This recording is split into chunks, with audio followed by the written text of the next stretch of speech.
Russia forced to delay its offensive again as Ukraine wins strongest EU report in years. Speaking from one of Ukraine's forward positions, President Volodymyr Zelenskyy said that Russian troops have once again been forced to postpone their plans to capture Pokrovsk and Dobropillia in the Donetsk region.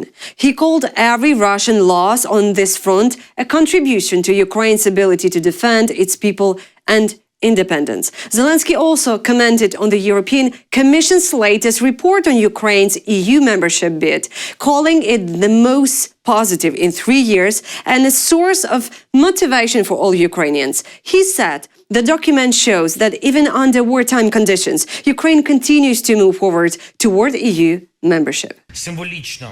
It is symbolic that today we have had truly the most positive European Commission report in 3 years, the strongest result for Ukraine in 3 years. This gives all of us, all Ukrainians, even more motivation, as Europe recognizes our joint efforts. Ukraine is doing everything to gain EU membership, even in wartime, even amid the toughest battles. Our state keeps moving forward, which is absolutely unprecedented across Europe. Dictator Putin boasts about Russia's unlimited-range nuclear missiles. Putin is again praising Russia's newest weapons, the Burevestnik nuclear-powered cruise missiles and the Poseidon underwater drone. At an event in Moscow, he said that the Burevestnik has surpassed all other missiles in range and accuracy, and that Russia is already working on an even faster hypersonic version. He also announced that Russia's heavy Sarmat intercontinental missile will go into trial combat mode by the end of the year, with full deployment expected next year. Western experts say these systems are still experimental and could pose serious safety risks because of the nuclear technology they use.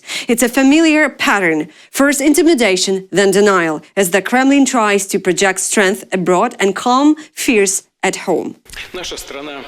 Our country does not threaten anyone.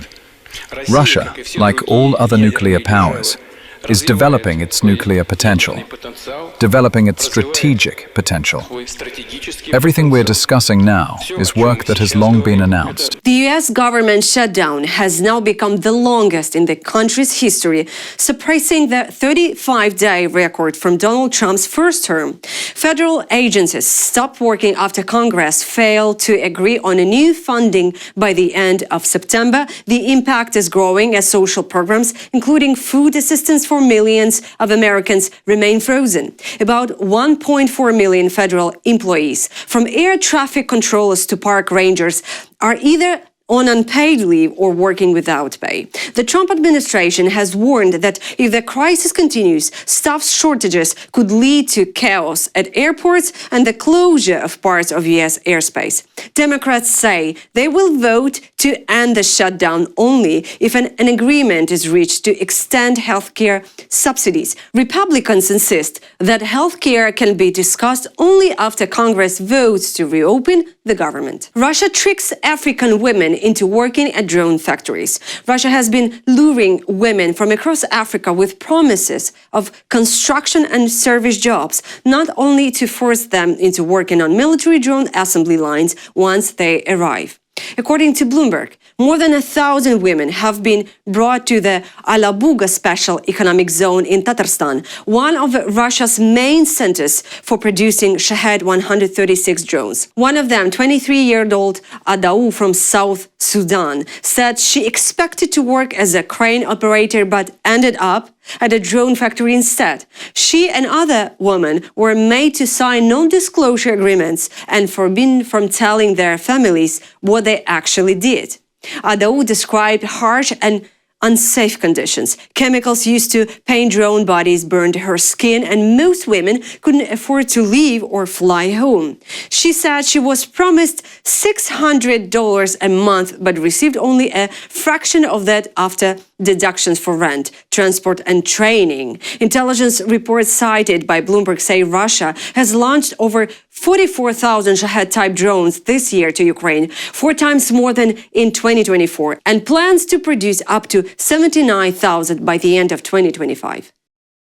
The South African government is actively investigating reports of foreign programs that recruit South Africans under false pretenses.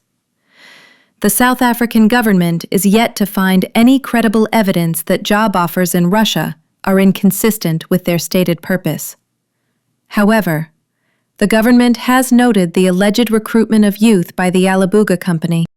Russia upgrades Soviet-era bombs to hit 200 kilometers into Ukraine. Russia has begun using jet-powered glide bombs, retrofit from Soviet-era dumb bombs capable of reaching up to 200 kilometers. Targets in the Odessa, Mykolaiv and Poltava regions were hit in October for the first time, according to the Financial Times. Previously, these weapons only reached about 80 kilometers. Some versions include cheap Chinese-made turbojet engines, and the bombs are launched from Su-34 jets flying well behind the front line, reducing pilot risk. Experts call them cheap substitutes for cruise missiles aimed at Ukraine's energy and military infrastructure.